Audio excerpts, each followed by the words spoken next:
traditionally, on Friday nights is our thing. We do we have just have burgers and chips, and so I go and get the chips, and the kids do the burgers, and so everybody's got their task and stuff. So it's really Friday nights. So that's our thing. Chill out, hang out as a family, have burgers. I remember coming home, and it was quite interesting because I was like, wow, okay, the road is filling up. Just after 6, the road is filling up a bit. And one of our cars in the road got a bit of water in. I was like, okay, that's life, but that nothing major. So I'm watching the road. Meanwhile, the challenge was coming from, because we live out in Milford and Nile Road, where the creek runs through. The water was coming from that side, meaning it's coming through all the houses in the back. We were not thinking that was ever the case. And we thought, oh, well, we survived this. The road is filling up, but it's not coming up down the driveway, so it'll be sweet. No, that wasn't meant to be, That was after dinner, which is 6:30. About 7, as they say, all hell broke loose. And it's like, whoa, okay, let's start closing up all the doors and put towels and bedding and everything else. Shit. And before you know it, about 30 centimeters just before the plugs, we were totally flooded on the bottom level of our home. A family home. My wife just politely went upstairs and curled on the bed, and my older self, myself and my younger boy, we put our bathers on, took the dog down the road in our bathers so that he can do his business, and because he was crying, and so it's a very interesting experience to go through. And then about 10:30, everything started to reside, and I woke up the next morning just with soot and wet carpets and so forth, and then as I say. Mostly just soot, not so much mud, because I think the fence and the hedges and stuff that it came through sort of filtered it. Classic. It's silver line. I was there in 2004 floods in Manawatu, and we went to Scott's Ferry, I think it's called, and the mud was that thick we had to get squeegees to roll it out. It wasn't us; we were just out there trying to help out. Yeah. But yeah, that's catastrophic. And then you just don't hear that, this lady rescheduled because her neighbor drowned on her street. And I was like, it's not the sort of conversations you expect. No, not at all. I know the Saturday I had news, because I'm part of like a men's ministry and things. So on a Tuesday night I help out, and these are gentlemen that come out of prison, they get released, they get put into homes, and so they go through a 100-day program. And one of the guys, he went down on the Friday night to help, and the Saturday I got to find out he got caught up in a flash flood and drowned. And so that probably knocked me more out than the than the flood, because I'm generally connected to seeing people and I value people, and so that was because for the last 2 and a bit years, every Tuesday night connecting, seeing this guy change his life and not become no longer a drag on society, but become a value add, not to himself, to his family and everyone around him. So it was a pretty hard knock to deal with that, and it was a challenging week. From that one Friday to the next Friday, was other significant things that occurred. I think on the Sunday, my younger boy, we said, hey, listen, go to your water polo game, and next thing we got a call, hey, Thomas is okay. However, we've been in a car accident. The school van hit a tree, and so I was like, this is something. Yeah, this is interesting times. So it was other events that I won't speak about, but it was quite an interesting time to work through things, and of course, we're now going through the insurance process and homing contents and how we deal with that, and so. I think it's going to grow us stronger as a family, my wife and I and our kids, and so we're going to learn out of this experience. And I think, Ryan, you're absolutely right. There are people that lost lives, and their homes went down, slips and things, and so I can't have blessings, and I think we are lucky more than anything, being on a concrete slab. So we just got to think beyond it. So it's okay. How do you frame moments like this? Because I've yet to meet anyone in business that has not experienced some level of hardship. Not normally their house flooding.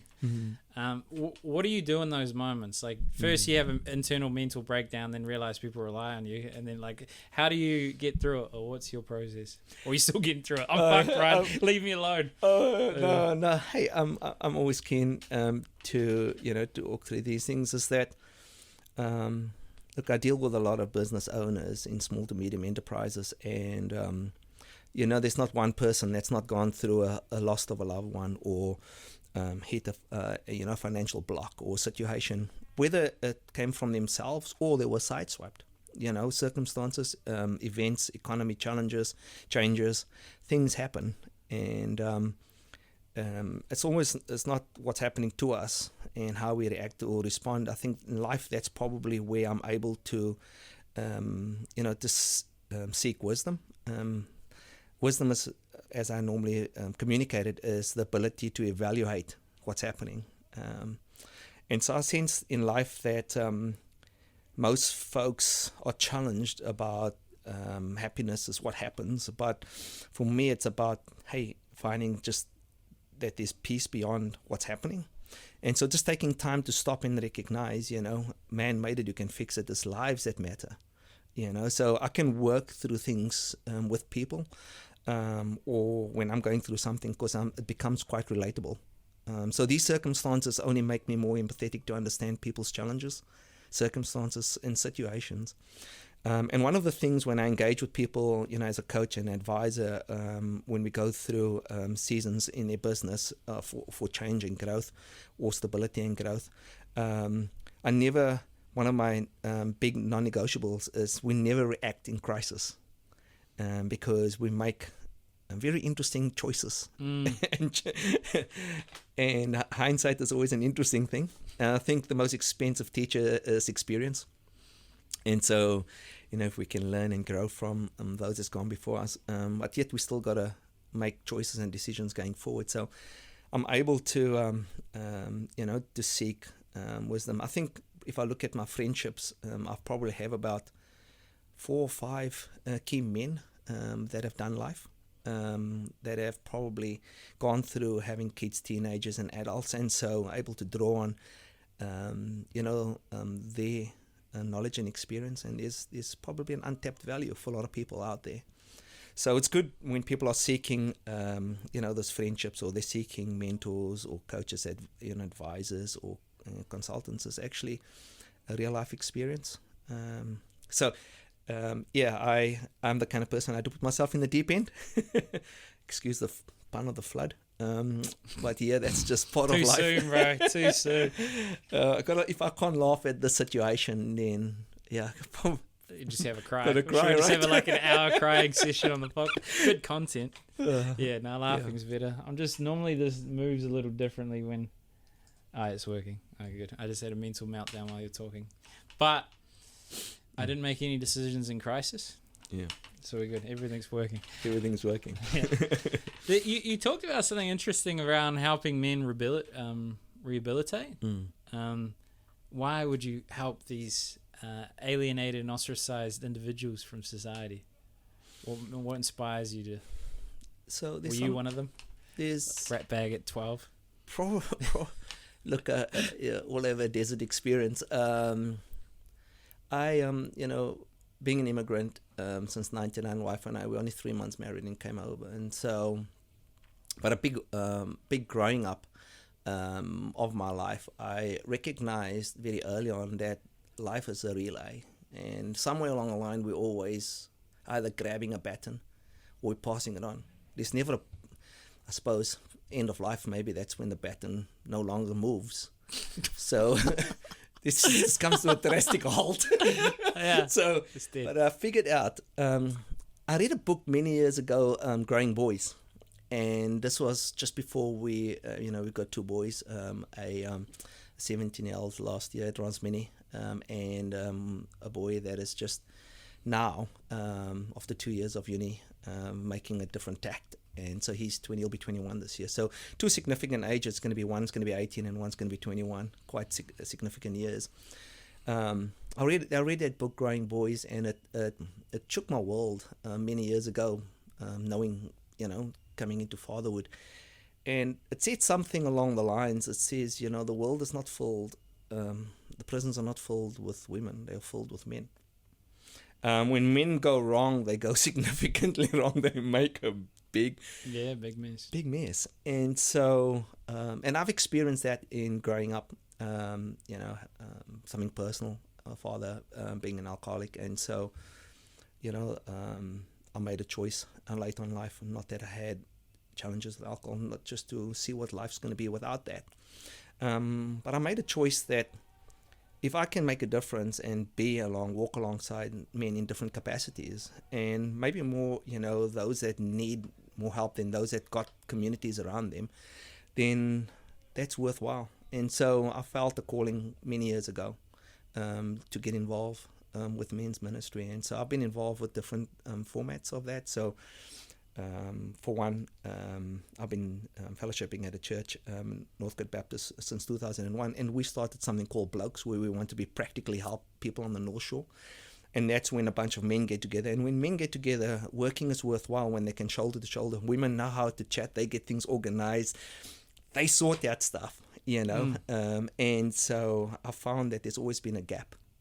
And so, yes, if certain men grew up and they've had good authority, good father figures, you can see the outprint in their lives, around their families, their friendships, and those kind of things. But most times, Father's Day is not where the cards go, it's the Mother's Day, because mothers have stickability, and sometimes that's not the case. And so I always find myself moving towards men that need help. And so that was part and parcel of getting involved probably 5 years ago with another mate in an assisted living program, and seeing these guys then move into higher ground. So they got to be 100 days clean and follow a program. That's just one element to it, but there are other things that I'm engaged with men too. But I noticed that that's the challenge. That's where the need is seeing men become better men in their friendships, being husbands, in better dads. And so make a stand for that, and it takes something without letting my family, of course, I've got to be that person there too, and not disappear, and just to go and help others. So it's also living that out at home.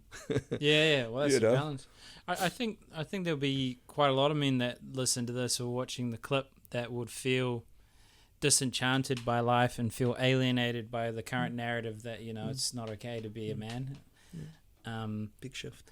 What are the stories that you see? So, like, let's say there's a person that's causing harm to others, until you unpack the story about the tortured man is tortured, or the man that tortures is tortured. What would you say to those men that are disenchanted, are causing harm because they're in pain? Well, there's some major challenges that might be at play there with that. Some psychological challenges, and to break through. Well, the cool thing about life is that we all have a massive reset button. Every single day we get an opportunity to reset. Every day we get a chance to reflect and improve. If someone can see an opportunity to be better, it's just actually having someone else connect. People walk alongside others that can hear and listen, and it's knowing that there are support around for men that want to change. Tomorrow's a new day. Every day we get a chance for better grace and better mercies, and it's about recognizing that, and that we're stronger than we make out to be, and we don't get caught out. There's a saying that goes for me, for most, and I use this quite a bit. What I say to myself when I'm by myself about myself, what I say to myself about myself when I'm by myself, is probably the most important 3 little statements that one can take. And when you start shifting that narrative, something shifts. We all know. But sometimes it feels like, getting a 5-ton whale to jump a little. You see them, at the aquarium and stuff, and it takes something, but it's that little jumps, it's that little bits of wins every single day. And that's what blokes need, a little win every single day. And then it just becomes the norm. And then for someone to speak into that, I think personally I've done a lot of things in a sense of, love languages and understanding, how we're wired. I spent some time investing in neuro-linguistic program, NLP, to understand people, because once we understand people, we shift faster. So it's been quite an interesting dynamic in the sense of working through and then saying, okay, what can we do to shift? And sometimes as guys, we need to play more. And once we play, we actually grow. And I think the play has disappeared, and so I think that's where the games can be better for men. And so finding people to play with, finding environments, because I believe that we can change the environments that we're in. And so I'm smart enough to understand that. So I choose to be in certain environments because they'll impact me. And sometimes I choose to be in environments that I can be an influence. And so I think that's what, if men can recognize that, they need a champion, they need a supporter, they need a buddy to go and hang out and have a drink with, or be someone to go and watch a game with, and start just recognizing the opportunities. Sometimes you need to be in an environment where there's business people and they think alike, where there's master groups, mind groups, people that can not only support but challenge, the status quo. So I think there's opportunities, but we just got to just do that little step. And once we put our hand up for a little bit of help, believe you me, it's there. That's not a difficult word. So I know as a man, when to do that, because got to let go of that ego. I'll be better tomorrow because of that. So I'm quite excited about what the day brings when I actually get to meet new people, and a lot of wives work with a lot of husband and wife teams. And they go, oh, you got to stick around a bit longer, and it's so weird. I've been telling my husband for years that he's got to do this, and you come and sit next to him here, and 2 minutes later he says, honey, this is new to me. And I was like, I know it's not new to you. Wifey, I feel your pain. I know the situation. Guess what? I'm a bloke. And so, I'm not about, I've never changed anybody's life. People made the choice to do that. I just chose to invest that time and understand and be something for them, which is really good. And so for some people, when I get into business with them, I feel like they'll say, oh, my goodness, feels like I've got a business partner. Or it feels like, I've got an unreasonable friend, or, I get called all kinds of things, But ultimately, it's making a stand for something greater. Yeah, well, on that, I think you talked on an experience that is not uncommon and that people will be going through. And you can choose how much you share or not share. Sure. So when you were younger and you had the father that was alcoholic, would he be inconsistent with affection? Was he, did he take things out on you, or what was life like with an alcoholic father? There was, first things first, there was never a time where we didn't have food on the table. There was never a time where we didn't have clothes on our back. We would have everything, and then Dad would lose everything through the drinking, and then we would move around a lot.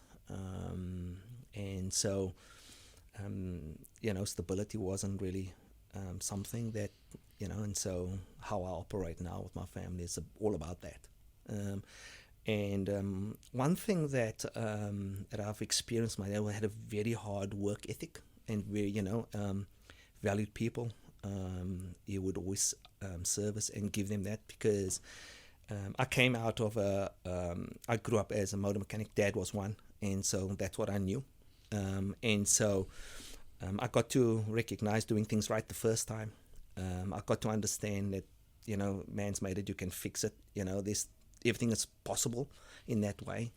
I knew the benefit and the value of if you made a promise to someone, you stick with that promise. I'd find times we would work together through the night because we had that common bond of that.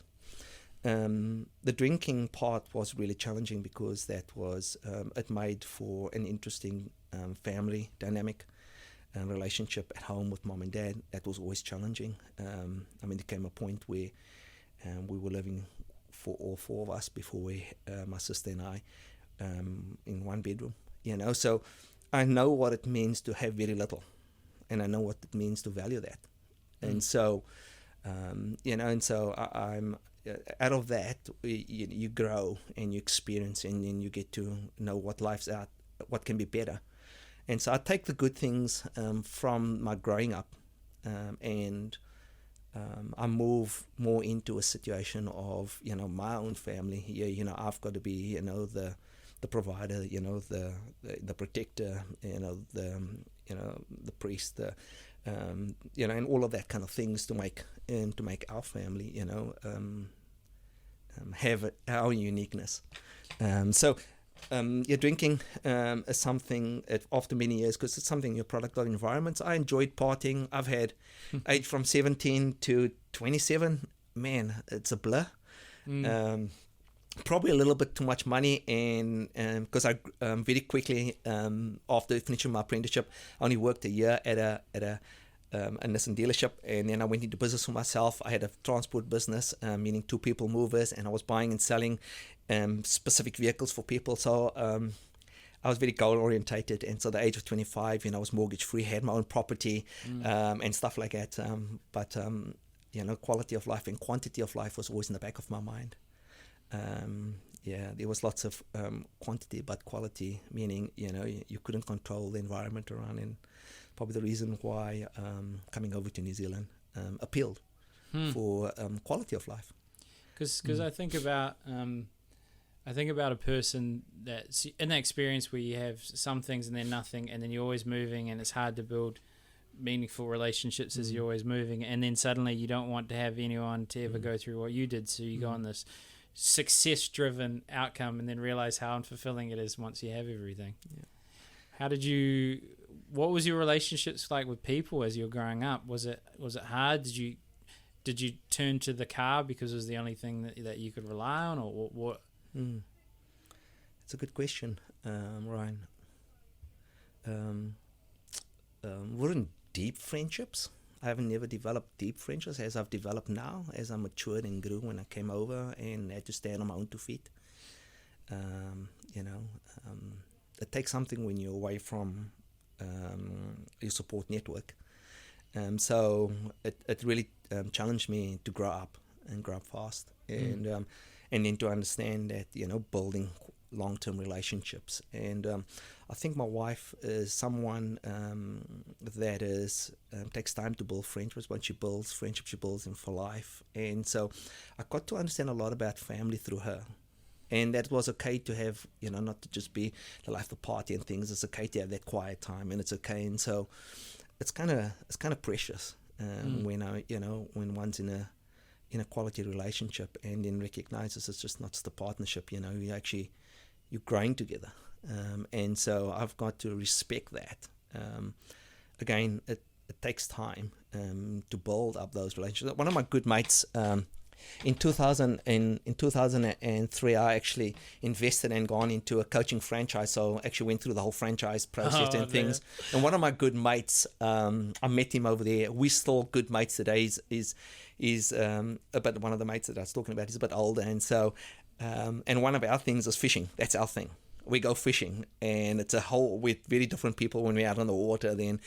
And our best times is driving when we're on the boat, driving towards to go out in the water, and then coming back, we have the most incredible conversations, about life, people, and experiences. And I remember after a friendship, after 10 years, I remember I'm the kind of person, if someone's done something, I'm always think about what can I do to go back and do something kind, as a refavor. And I remember him saying one day, he says, "You do know that we're in a long-term friendship, hey? This is not just a matter of, hey, I've done something for you, you can do something for me. We're in a long-term friendship, get it, and it takes sometimes those moments where you go, wow, that's true, and so building lifetime friendships are really valuable.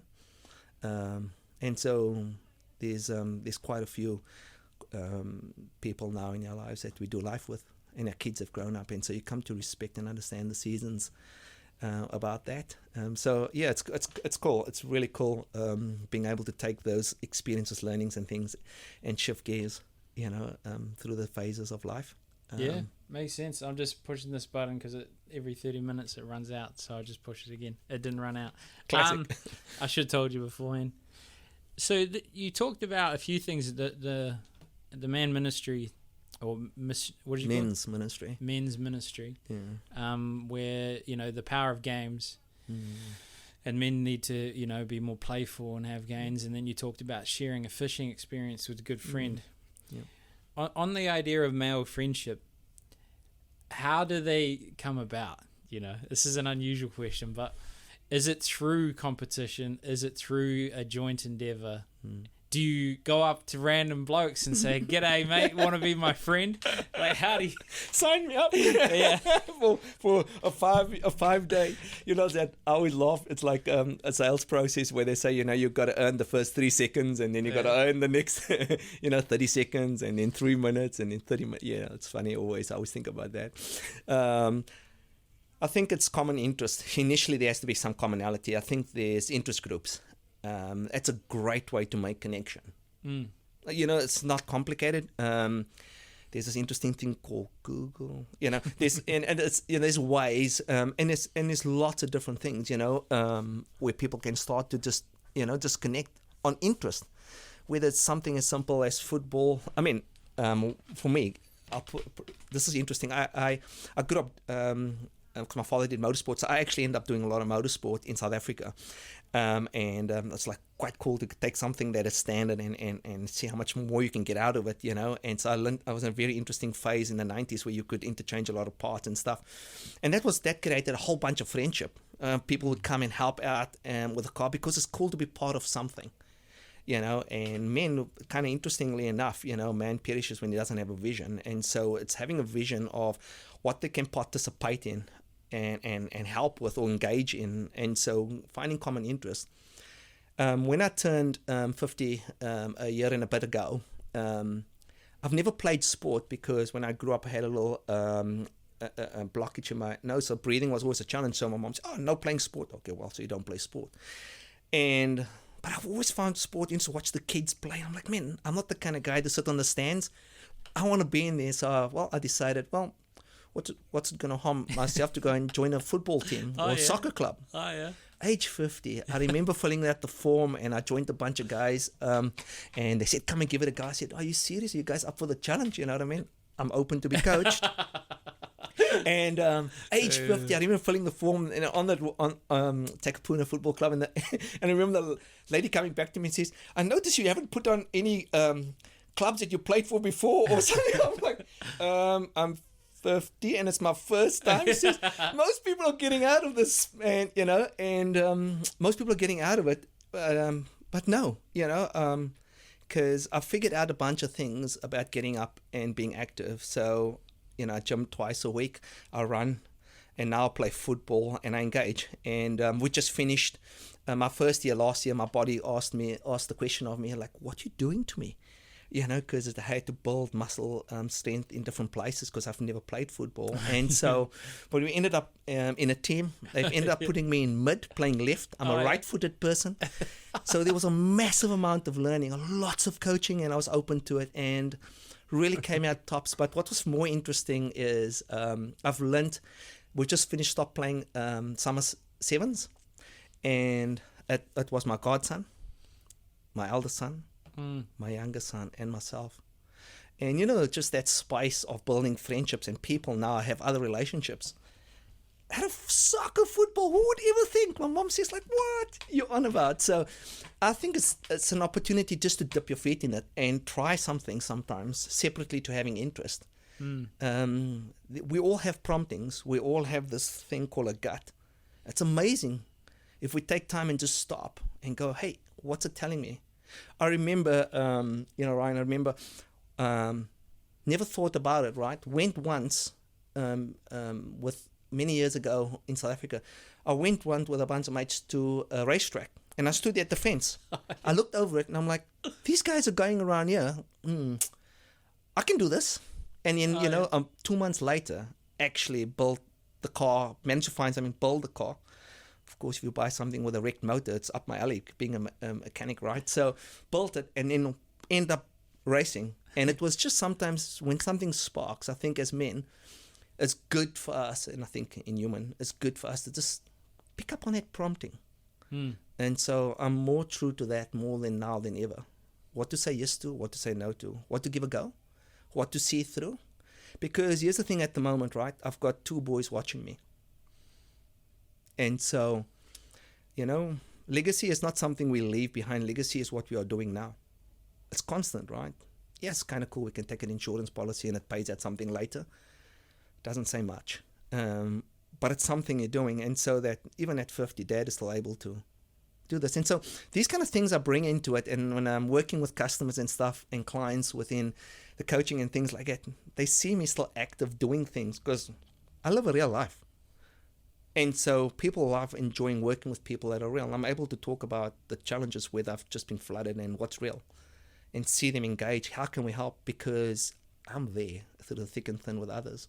Because we do life when we're shoulder to shoulder. And so it's kind of cool. And so I think with men, if something sparks, if there's an interest, whether it's RC race cars or if it's something, just reach out. You'll be surprised. Someone love it when you can get in there and show and tell. So, yeah, you ever thought I was going to play soccer? One of the wildest dreams. And so I can't wait for the season to start, training to start on a Wednesday. As I say, game on. Yeah. Well, I didn't expect to talk about male friendship, but I think it's actually a valuable topic. So, and we will talk about coaching and business. There's hope. So, I think a common narrative I hear from men is that they're wearing a mask and that they feel like they can't ask for help and that no one cares. How do you go from that interest, superficial connection, and then start having those dialogues where you feel understood, loved, appreciated? Because you obviously had that challenge from moving around so much and then transitioned in later age.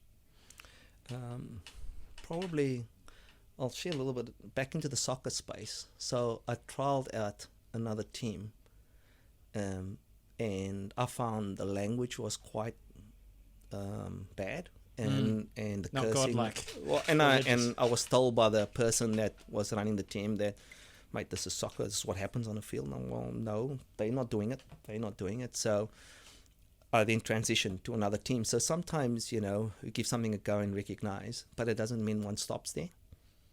And that's the end of that. The whole Edison thing about 1,000 times. It's worthwhile sometimes giving a go because it just takes a connection with one person and then something happens. So I don't think giving up. I think it's about the magical happens in life in that extra mile. And so just to give something a go the second time, the third time is actually okay. Not to get caught up in that voice saying, hey, listen, this is not for me. So it's just trying different avenues, trying different opportunities. Just because one club or one situation didn't work out or walked in, I didn't feel right. I remember my young boy, we were like, okay, this kid has got far too much energy. So my wife and I were like, we signed him up to hip-hop classes. Oh, yeah. And so was there because he was just like, the music is going, he's like just dancing. I'm like, this kid is gonna just this is gonna be his thing.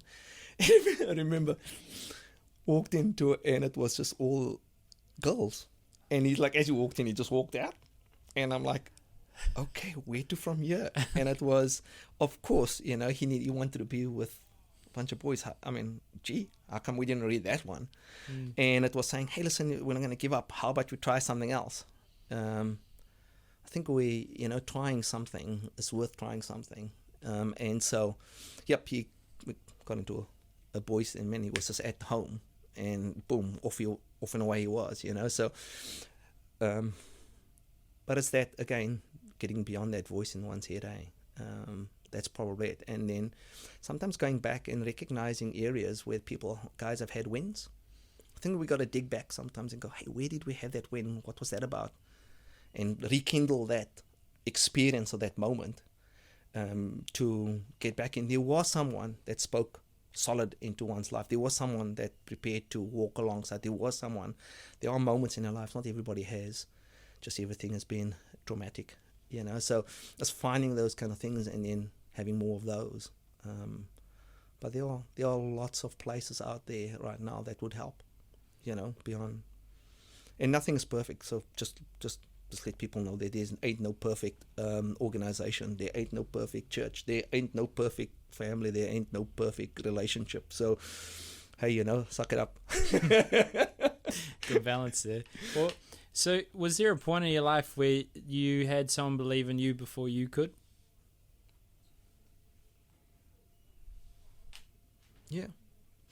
Well, the first person would, of course, be my dad. He could see I had a genuine interest in cars. Didn't know that was going to be always what I wanted to do. There came a change at some stage. I had an uncle that very early on,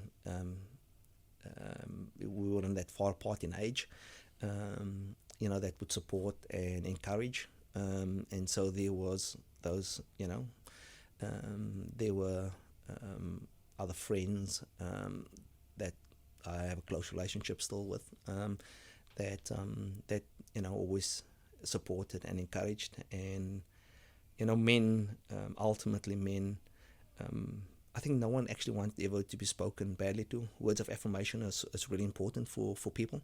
It might not be someone's first point of love language. It might be gifts, or it might be quality time, or acts of service, or physical touch. Men are generally those two: physical touch and words of affirmation. I'll give you physical touch. Yeah. If we can get both at the same time, hey, lucky, good on you.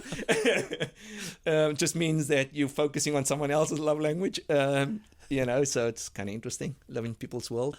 But yeah, I think there's always been folks, men or people, aunts. It's not only just men, right? There's been aunts that made a stand and spoke well.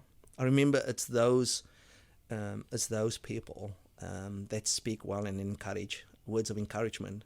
Because words are interesting, right? There's a saying that goes that 16 stones will break my bones, but words will never hurt me. I think it's the biggest load of crock under the sun, to be honest. I grew up, hey, if I did something wrong, you'd feel the belt and things like that. But I knew it'd come from a place of care. They cared enough to do that. Never from a place where when it comes from the wrong place.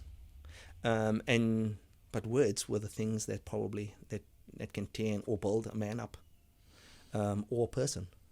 So I believe that's where we need to think before we speak, because it makes a difference. In today's world, I choose to think about what I say. I don't always get it wrong. I'll be the first to apologize, though, if I've mucked up in when I said something. And then it takes something to step up from that space, because I don't even want to not come from that place. But that again teaches my boys, and teaches people it's okay to be vulnerable. There's only very few people in this world that will trample on others. They just get around a lot. So I figured that out ever since I've been even in New Zealand. I would have had probably 2 or 3 people say something to me, but I don't think about that, don't attract that, because it's not in my nature. So it's kind of cool, Well, just on that, like, how do you, like, I hear the complex relationship with your father of good and bad, for lack of a better word. How do you navigate a person's good intent, but their wounds lead to bad outcomes? How do you view a person that's means well but causes harm? That's an interesting one, because it's how far that goes. Yeah, I mean, there's how far that some folks don't have control over themselves, and love gets expressed in so many different ways. Some people just don't know how to express love, and it's difficult when they haven't experienced that. So many years ago, I remember, just to give you some context, I remember it was after the all-night bender. It was my 17th birthday, because it's how we remember moments in time, right? Moments of truth. And I remember many years later speaking to my dad and saying, I remember you walking right past me on my 17th birthday, never wished me happy birthday. And that impacted me. And it's like, well, you don't love me. And it's just because he just forgot. It just doesn't mean that he didn't love. I think human beings struggle to express their love. But if we actually stop and think about it and not make it about us, we can actually experience it and see, and also recognize that, there's a certain way that they haven't been brought up, their experiences. And so I think we don't pull the bone out of far enough back to experience and understand people, be a product of their environment, understand really. And so when I got to know that, I could let go of the story. What I make it to be, being human, we're making machines. And so I could get beyond that. And so I could just be present to what's available. So I do live a lot out of possibility, and I don't get stuck as much as I did before. Human beings are complex. Yeah, well, you talk often where I hear of a story where there's parents that, did their best, but then there's still things that we don't necessarily want to repeat in our family. As a father, how do you navigate the burden of responsibility that's also a joy to be the best father that you can, and to ensure they don't experience the things that you found hard, with how do you balance that responsibility to do right with being human? That's an interesting. I'm not the biggest fan of the word balance, because I have not yet come across anyone in my life that has balance. I'm not sure if people ever will have balance, because most folks that are doing life with purpose, there's a cost to doing it. What I've figured out some time ago is that in order for me to succeed in whatever family looks like for each and everyone is different, right? Is to come from a place of priority. And so I figured out very early on, when I'm out of my priorities, then that comes and bites me in the proverbial. The world is around, no matter how we look at it. And so if I'm not putting the effort and time into family, it will come around. It's like teaching our kids the rules and the values of life. And then at some point, they're going to have to make choices. But it's quite difficult to go and fetch them out of prison if the foundations haven't been put in place. Love does spell time, no matter how we look at it. And so making sure that time with them, understanding their interests, spending time in their world, no different to my wife. It's, as a bloke, it takes something to actually write down, hey, it's date night this week. Like, Jerome, you remember that is date night, and you got to put, so spending time understanding their interest, being in their world, because we live in a world. You can ask anybody, hey, what's happening in your world, and people will tell you. It's a fascinating question. Doesn't mean that the ones around us, we can't ask that question, hey, what's going on in your world, and live that. So finding routine can be really helpful for that. Finding a common activity once a month and getting them to participate in it, to having them take ownership, because it's all about being and preparing them for adulthood. And so what does that look like? Well, first of all, we've got to take ownership for everything that we say, do, and be. Number two is that we have accountability for the results and outcomes in our lives. And third, we take responsibility for our actions. And so working through those kind of dynamics with my family means that I've got to step up. So I have kids that will say, hey, Dad, where are you at the moment? You make a promise and you don't stick with it. And so take something to be one's word, because that's all we really have in life, if you think about it, our reputation. Money will come and go. And so we got to put the time in, and that's what matters. I'm a believer that heroes often are the ones that are in the most need of help, because they carry the burden all the way to the grave. Yeah. So what would you say to the person that's made this whole life about helping others at the expense of themselves, and they need to ask for help? Wow. How do you help them? There could be a little bit of denial in that space to work. Sprinkle. Just a sprinkle of denial. Unfortunately, that can be a blind spot. and some folks not ready to have those real conversations, because their health comes at a cost, relationships come at a cost. And I've seen it. As I say, you can't take that Rolls Royce to the next life with you. It's that spending that time. It's really challenging. But what you're saying mostly, and what the question is around hero, going out and helping. There's something, of course, about that that's missing. There's a need that needs to be fulfilled. That's really tough when you get to that point. I have to admit. How to pull back from that. Well, that's being honest. That's looking in the mirror and being honest and being able to call the biggest time out. But again, what I find in life is people are scared sometimes to confront people about those kind of things. It's like walking past the person that you can see on the beach that's got the biggest perhaps thing on their body that might be cancerous, and say and stop and go, hey dude, that might be cancerous, you know what I mean? Because no one likes to be that confrontational. Here's the thing at the moment, Ryan. I've helped a lot of people in business that would have gone down a legal process, splitting partnerships. But what I found is everything done, in love. Love doesn't boast, doesn't ask for anything, doesn't demand anything. And like anything approached in love, and people can see it in their eyes, they can see it in their demeanor and things. I find approaching someone and there's a genuineness in that space. Everything done in love, it's amazing. The other person inside, we sense it. I mean, we connected in some shape, way, or form.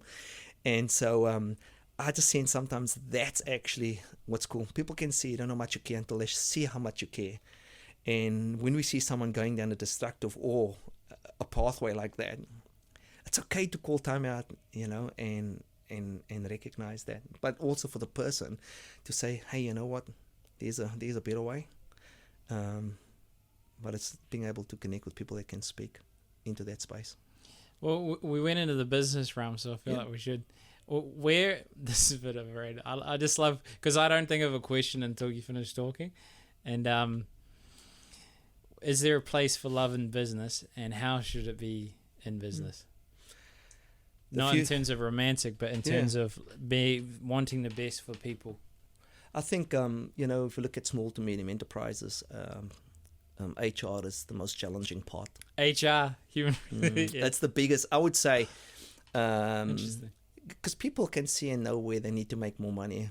Maybe there's some learning and understanding how business truly functions in the sense of the financial mastery, or recognizing areas of improvement, in their service levels, or, how to work at their true cost and those kind of things.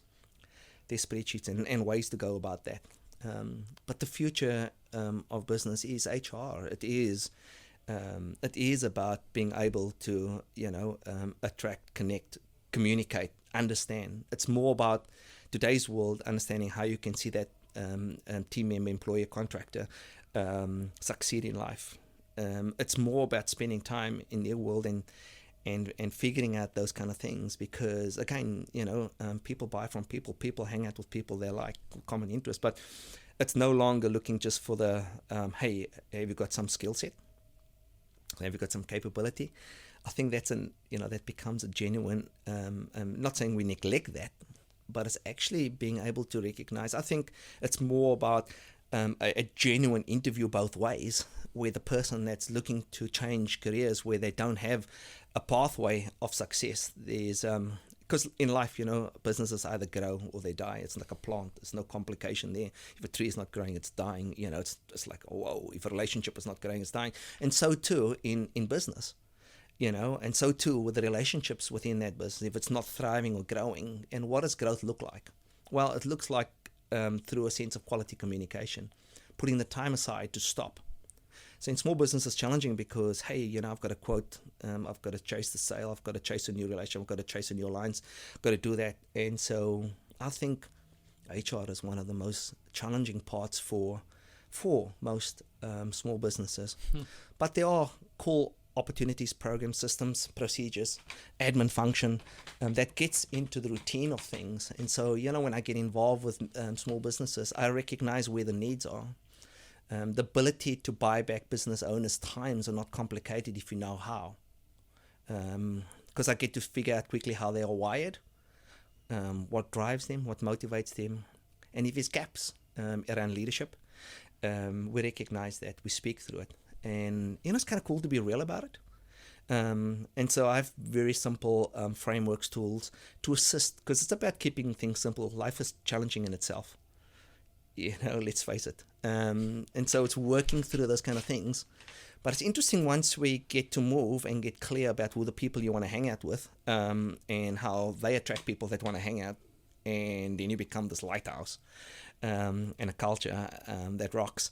It makes it can happen, and it's real, and so we get clear about what we do want versus what we don't want, and we make and I think one of the biggest words that it's never spoken about from day one is expectations.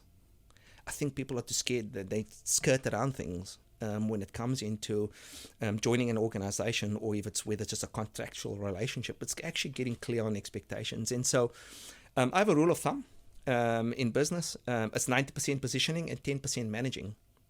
And so I sense that most business owners are having to manage the crap out of their business because they haven't actually taken the time to position well, which means get clear on the expectations, understand the unwritten ground rules. These are not complicated stuff. It can be as simple as some basic house rules. You know what I mean? Hey, you join this family, here's some house rules. We don't crap on one another. We don't speak poorly to one another. We say what we're going to do, and we make it fun and interesting. And so I like breaking, and it's become stickable. And in that way, you start putting that Batman signal out about how we rock. And today's tools is kind of cool. You can video that kind of stuff. You can demonstrate it through other key team members talking about, the experiences, the career pathways. And so there are simple ways to build on that HR, because people can make adjustments to their price function pretty quickly. There's simple things to do, simple programs, processes to implement. But there are better ways to actually run business. That's not that hard if people are open to learning and growing. Yeah. And that's where the tire hits the road. The ability to recognize that there are opportunities to change, evolve, and succeed. And move from a place in no longer do you need to be the person running the strategy, running everything, that people want to engage, they want to get involved. Simple things, very simple things to put in place to get people engaged. People want to involve, they want to help, they want to improve. I haven't come across someone in 20 years of being this when I say, hey, listen, you want to help? Hey, go and get stuffed. That's not a difficult word, but yet we don't consider that, hey, how can I help? So I think team members want to help. People don't come with bad intentions to a company. I'm going to wreck this one. Well, like I said, there's a few rogues out there. Not everyone is. But life, people want to grow and they want to improve, strangely enough. It's just making it simple. Yeah. Well, on that, we've done almost 50 minutes. I think a lot of life is, we know what we should do, but we don't. So it's often a belief system or something that's holding us back. So these business owners probably know, hey, treat your staff with respect and courtesy. Tell them what you mean. Do what you say. Have these sort of processes. Where are they going unstuck? So the successful business owner and the unsuccessful at the moment, just to be nice to them, what do you see in terms of the difference in belief systems that stops them from? I think, if we do value people, that will come across. There has to be something about it. If you don't want to value people, get a business that does a product. Go online and sell products. But if you're in the service industry and and you're serving, isn't that what it says? And so, and that's what it means at the end of the day. You're in service, and serving means you got to actually put yourself, in front of people, and we all in the people business. So I think if you are gonna have people on the bus, there's a point where the leadership needs to shift. There's a shift in one's leadership. There's a shift in that understanding that these people matter. They can be our future leaders, or their future 2ICs, or our future, lead gangs, and so there's there's cool things to work through, in that way. But it's just recognizing, hey, listen, here for far too long, I've been reacting, and now there's an opportunity for me to respond and get people engaged. Again, not complicated. It's just recognizing that there's gaps. And what do? We can fill gaps. We can change. So it's cool, but it's having someone to understand that can walk alongside and recognize that, I was talking to a guy from Prime Strategies. I don't know if you know them, like a I know management the consultant. organization. Yep. And they he'd said like one of the best things they do is just keep the owner accountable, because the owner's not accountable to anyone. Which is, so what I find it's the same with humans, the same with me, like I'll self-sabotage success, or I'll procrastinate, not do things, or I'll blame others instead of taking responsibility. How do you come into an organization that the owners sort of had their own way, lack of a better word, kind of like a spoilt child, because they just do what they want, they make decisions, but then they could be the problem. How do you navigate that? Do you still work with them? Just buy a big mirror. Hold the mirror. Just buy a big mirror and show them the mirror and say, what do you think? Yeah. Look, that would be the easy way. Like Bob Newhart, there's this funny thing on YouTube where he says, he only spends $5 for the session, and they communicate their challenge, and they say, this is, where I go wrong, this is my issues. And he says, I've only got 2 words for you. Stop it. And he says, stop it again. But I can't stop it. It's part of me, So we would love to just say, stop it, if it was only that easy, but it's not. Here's the opportunity. People know that something needs to change. And so I think just the acknowledgement of that. And then it's going to, people trip up. We're human beings. I want to share something about, you brought something very interesting up about the word accountability. So look, we all come out of school systems and things where there's elements of accountability. I think it's been something that's around for a long time. What I found over the years, there are aspects where accountability needs to be, it's good having someone in accountability, but it's when that person is not looking, or when that person, as a coach, you can't be there 24/7 in someone's life. Somewhere along the line, there has to be a shift. Recognizing, hey, there's a better tomorrow. So what I found is it can be the lowest lack of leadership is actually holding people just accountable. So I'm showing up just for accountability's sake, or are we showing up because there's a partnership and there is a better tomorrow? So I'm on the fence with that word accountability. Yeah. Because somewhere along, like, I've got to be accountable, for what I promised and what I said I'm going to do. And so there's something about that, because you see, the thing is, it's not just about engaging in a service or something from that, but there's a time aspect to this. Hey, we can spin our wheels here forever. That's your choice. But yeah, if you're going to partner together and do something, why not let's make it worthwhile? So, shifting the understanding about that accountability to more, hey, you know what?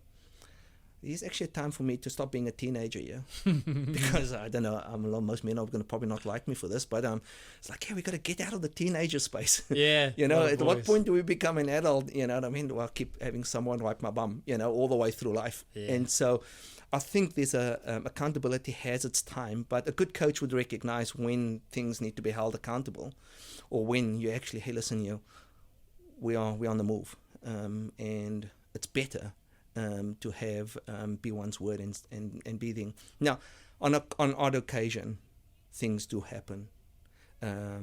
Kids do get sick. Genuine things happen. When you have a client and they have a deadline, and so when things need to shift, or something that's occurred, like a genuine challenge, then we need to be real about that too. But that's having some emotional intelligence when working with people and going, well, that's a genuine issue. But we know when the reoccurring complaint comes in play and the same old thing, we got some issues here. Yeah, we do. There's a thing I go to every Monday called the Mankind Project. It's similar to that thing, like a group of men supporting each other. And there's a thing called self-accountability. So every week, no matter, you always got to say, have you broken agreement with yourself or others? And is it stopping you from being present today? And then other men that have heard you made agreements before, will be able to say it as well. Did you do the agreement you said? And no one actually gives a fuck if you did the agreement or not. The whole idea is from a place of support, not like, hey, why didn't you do it? And then you unpack why you didn't keep the agreement. Yep. What were you feeding? And often there's some sort of shadow, some sort of I'm not good enough, or I'm not worthy of love, and so I sabotage deliberately. And I think that's an important thing in life and in leadership, that you're not here to enforce or to overwatch them. Like the lifeguard at a swimming pool, they turn around and now they're bombing, jumping into the water. I come across these leaders, and I'm obviously not a perfect leader. No one is. Yeah. But I don't agree with the enforcer. And I think if you hire people that are happy to go on a bus where they can achieve what they want in life by being on it, that you don't need to keep anyone accountable. How cool is it when you actually come to an understanding? Hey, listen, fantastic. You're edging ahead here. Let's partner together and actually succeed. And how cool is it? When you can get a win. It's obviously the biggest challenge in life is to get win-wins. Getting that ultimate resolution at any given stage. But matured people know that compromise is part of life. I can speak into those worlds, and it's interesting after 20 years, the amount of conversations and understanding with people in different phases and stages. What's make this business thrive and succeed and keep growing, and what makes that particular pattern keep sabotaging, because good coach can recognize when a pattern comes into play, because it's human nature, and then where you just get to cut it out and then move to a new realm, a new paradigm. So those kind of things are precious. Yeah, I sort of see it like you can't win a boxing match, or it'll be hard to win a boxing match with an identical twin. And I think that's what we try to do if we try to solve our own problems. You're trying to beat the mind with the same mind. So yeah, it's a lesson I've had to learn. Like, so naturally I would micromanage, hate delegation, and try and beat everyone to prove that I'm worth something. So I'm noticing that. So I started the new B2B marketing company, and I hired this guy, incredibly talented, and I would bring me ideas and I'll shut them down. I'm like, what the fuck am I doing right now? This is an incredible idea. Just let him do his idea. What do you know about the future? Like, I'm speculating what the future will be and saying, no, not good idea. Like, what the fuck do I know? Yeah. I just sort of share that with you. No, I appreciate it, and I thank you. This is, again, thanks for being real. Yeah. This is where the tides are out for every one of us, right? Because the quicker we get real, the quicker we move, through things. And so it's awesome, that self-reflection, and what does that look like, because we have a certain way of operating. I've had many folks say, hey, you should build a team. I've gone down the route of helping and working and being contractors and things like that. But I figured it out that, I figured out that I enjoy having a bunch of alliances, people that can add value to business owners. And my focus at the end of the day is to work with those folks that want to go places. And so how cool is that? And so then we do magic together. And I know out of that, and you can leave if you want. Not that you would, but like, you can come in, you can be the magician. Ta-da! Just see you guys have fun, or you'll stay with them, and then they're doing all the. It's a good model if you can get recurring. That's so awesome to add value, and because there come a time where people, I always say, people will move on and stuff like that. So I was just before I came here, because it was such an interesting experience. I looked across the fence because the fence was a bit over at home. The gentleman on the other side, his name was Ryan, and I worked several years with him in his company, and his team is just on the other side doing this property on the side, which was fully smashed because of the flood. And I gave him a call, and I wanted to have a yarn about the fence, and as part of the insurance space. And he just jumped over the fence today, and we're having a chat, and it was, before, and life's about that revolving door, and I have just can't recall a time where I've ever slammed a door, or had a door slammed. It's a situation, and it's because it's clearly, clearly positioned up front. And so some really good, using some really good fundamentals, and that's the beauty of being able to share that with business owners going places. Sounds like you're a bit more well-adjusted than me. I get pissy and burn bridges sometimes. Not too often, but I can do that. But speaking of opening doors, sure. Who should reach out to you and how? Because we're at the end. This is your sales pitch, no pressure. Oh, wow. Yeah. What I found out is definitely not folks that are starting out. Like, I find that I best participate with folks that are 2 to 3 years or sometimes a year.